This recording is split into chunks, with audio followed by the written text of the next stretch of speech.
Have you ever been out in your garden and found a plant growing somewhere you know you didn't put it? Well, today we're diving into a really charming guide from Mrs. Busybody on how to turn those little happy accidents into something truly beautiful. We're going to learn how to rescue some unexpected volunteer sunflowers. And really, what better way to begin than with an invitation from Mrs. Busybody herself? Her warm welcome just sets the perfect tone, inviting us right into her garden to follow along with what is a simple but honestly a brilliant little rescue mission. So what are we actually looking at here? Well, these are volunteer sunflowers. These are plants that have just decided to sprout up all on their own, probably from seeds that were in last year's compost pile. You could think of them as a surprise gift from the garden. And lucky for us, Mrs. Busybody is going to show us exactly how to take care of them. Okay, so before we even think about touching those little seedlings, the first, and I mean the most important step, is to get their new home ready. Mrs. Busybody knows that giving these volunteers a really nutrient-rich start is the absolute key to helping them thrive after they get moved. Her process is just so wonderfully simple. She starts with a pot of soil, adds a scoop of something called blood meal, and then she just gives it a really good mix. This creates like a supercharged environment for the young sunflower. But why blood meal? What's so special about that? Well, here's the deal with blood meal. It's a natural organic fertilizer that packs a serious nitrogen punch. And nitrogen, as any gardener will tell you, is one of the most crucial nutrients for really vigorous plant growth.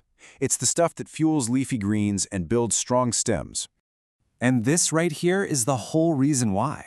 Just like corn, sunflowers are what gardeners call heavy feeders. They get so incredibly hungry for nitrogen as they start shooting up tall and strong. So by adding that blood meal to the soil, Mrs. Busybody is basically serving them their absolute favorite meal right from day one.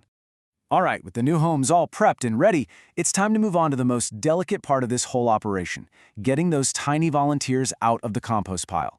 This is where having a gentle touch is everything. You really want to avoid shocking or damaging the plant. And here, Mrs. Busybody tells us exactly why we have to be so careful. The root systems on these little seedlings are incredibly fragile. I mean, any tearing or serious damage could set them back, or even keep them from surviving the transplant altogether. So she shows us this fantastic technique. See, she doesn't just grab the stem and pull. No way. Instead, she gets her fingers deep into the soil, way below the plant, so she can get right underneath the entire root ball. This lets her lift the whole thing, the plant, the roots, and all the soil around it in one single piece. It's brilliant. Now that the seedling is safely out of the ground, it is time for the really rewarding final step, giving it a brand new beginning in that nutrient-rich pot we just prepared. This is where all that careful prep work really starts to pay off. I just love this phrase Mrs. Busybody uses. She gently places the root ball into its new home and then carefully packs her in straight.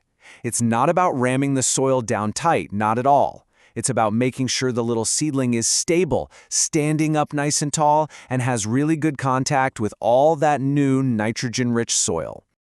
And with all the volunteers now safely potted up, a little mystery begins. Because these were volunteers, we have no idea what variety they are.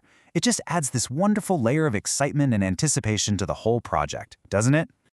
Just look at these gorgeous varieties that Mrs. Busybody grew last year. Our little volunteers could turn out to be a Ruby Eclipse, a Red Sun, or maybe even a Velvet Queen. We're just going to have to wait and see which beautiful face they decide to show us when they finally bloom. This whole rescue mission is such a beautiful demonstration of a much bigger gardening principle. It's not really just about one plant in one little pot. It's about understanding the foundation of all plant life. Exactly. The same care that Mrs. Busybody is taking with these small pots, she also applies to her great big garden beds. She even talks about tilling her corn patch and amending that soil too. The scale is totally different, but the core idea, feeding the soil to feed the plant, is exactly the same. And this slide shows the distinction perfectly. For a really targeted, powerful nitrogen boost in a single container, blood meal is the perfect tool for the job. But for enriching the overall health and structure of a large garden bed, like her corn patch, Mrs. Busybody uses horse manure compost. It's all about picking the right amendment for the right situation.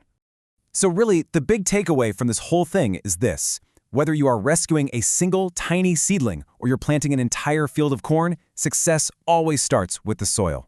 Healthy, nutrient-rich soil is, without a doubt, the absolute foundation of a thriving, happy garden. And that leaves us with a final thought to chew on. Mrs. Busybody's story is such a great reminder to look a little closer.